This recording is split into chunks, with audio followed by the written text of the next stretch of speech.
Hi everybody, welcome back to the Commstock Channel. I'm Marlon Bowling with you, and we're again at the Commodity Classic talking with farmers from all over the place and finding out what's going on with them. Thanks again for tuning in. Be sure to like and subscribe and share this video with others as well.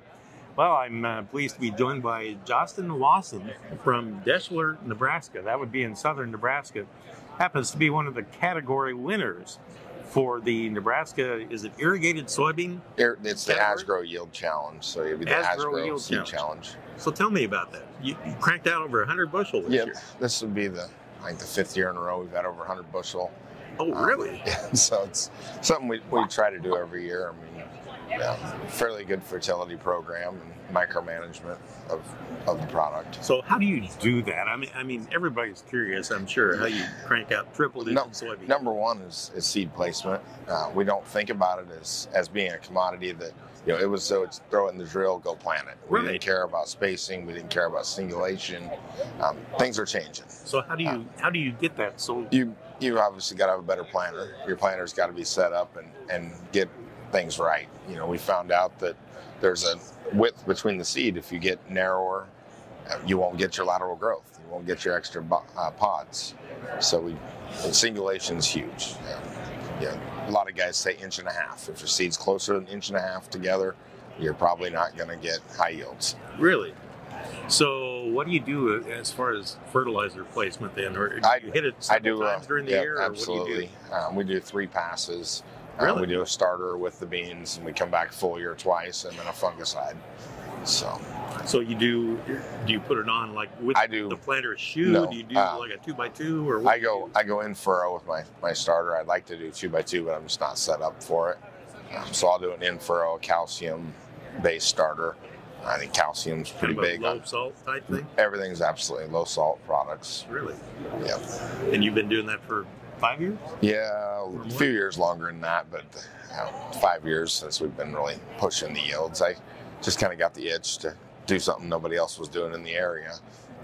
So you live in kind of a tough climate. I mean, it's not ideal growing conditions, to grow soybeans there. It can get really hot. And it can get really dry. We have a lot of variables. It goes from one extreme to the next. So what are you watching for then? When those seeds pop out of the ground and they're just getting started, I mean, that's a pretty critical time already. Even emergence is huge. We don't think about it on the soybeans. That was a corn push, but it really is on the soybeans. If we can get everything uniform, the plants all have an equal chance. In populations, we've found that seed population we're overplanting. We're putting more seed out there than we actually need to. Really? Most guys in our area, they're starting to cut back. The seed dealers are actually getting on board with understanding that, hey, we don't need 150, 160,000 seeds. We can plant 120 and actually get more yield out of it than if we planted the 160. Can you tell a lot of difference if it's a large seed or if it's a small seed? Absolutely. As far as that planting, no. To me, I don't like the large ones because my planter doesn't like it. It plugs my seed tubes. Oh, but I like around a 24, 20 or 2,500 seeds per pound. That works better for me. But big seed does not equate to big yield. They're all go ahead. Genetically, it's all inside there, regardless of the side of the seeds you get. So I'm fascinated with how you could produce this kind of yield consistently like that.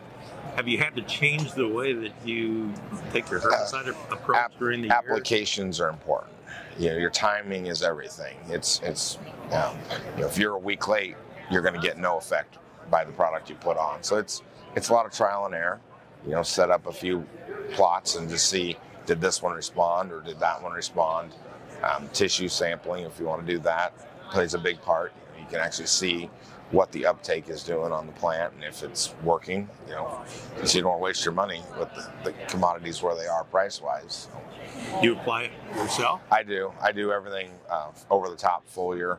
I'll set my AB line so I'm always on the same line and spray across the row. With the 15-inch rows, I can't go down the row because obviously the sprayer tires won't fit, so I just go across the rows.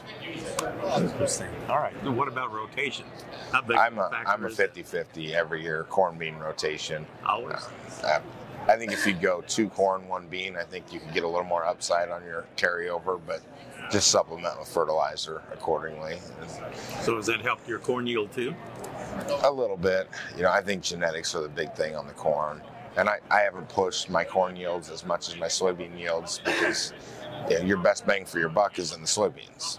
And a lot of guys haven't figured that out, but if you can raise 1 more bushel of beans, it's $10. 1 bushel of corn, $4. It doesn't take long to capitalize on the upside potential.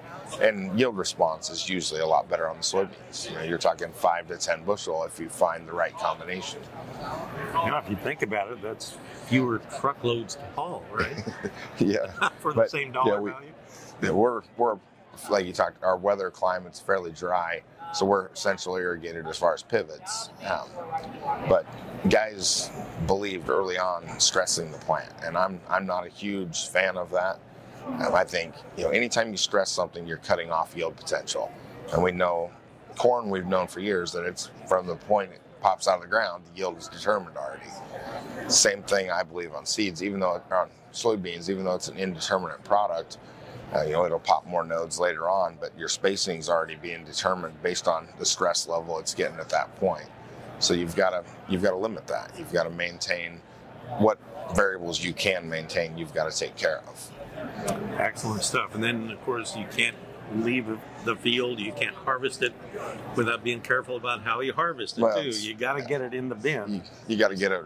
Yeah. If you wait, have everything set just right. Yeah. If you wait too long and it dries down, you're going to lose yield. Obviously, you want to be out there right around that 12 moisture and get it picked. Then you'll pick up 5 bushel just because of the moisture of the bean.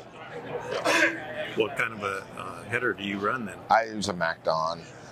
It's just that MacDon Draper was a game changer when they came out with it, and I bet that saves quite a bit right there. It helps. I still think we could go with an air reel. I think we could pick up a bushel maybe because you still get some head shatter depending on how dry you let the beans get. Right. But it's compared to the old conventional head, it's night and day different. Yeah. Have you had any trouble in the last year or two with green beans at harvest time or not? Well, that's part of it. If you manage them correctly, you're going to pick green beans. It's just part of the, you got to pick your poison. Well, it slows you down, instead of the elevator though. No, because the stems will be dry or be green, but the bean will still be dry. And we haven't had a lot of the pod itself holding moisture. The pod itself seems to dry down. It's just the stems will stay green. So you're picking a green stem, and it's instead of picking at 4 mile an hour, you're down to 2 mile an hour. But if you can gain 10 bushel, to me it's worth it. Makes sense to me. All right. Well, I appreciate you stopping by. Congratulations on the award, and hopefully you can do it again next year. Maybe we'll catch you next year. We'll try. Same thing. So anyway, thank you. Joston Wassom with us, and he's here at Commodity Classic, one of the state award winners for irrigated soybeans. He hails from southern Nebraska. That'll do it for this episode. Thanks for tuning in. For producer Brianne Hendrickson, I'm Marlon Bowling. See you next time on the Commstock Channel. Thanks for joining us on our Commstock YouTube channel. Don't forget you can also find us on Facebook and TikTok as well.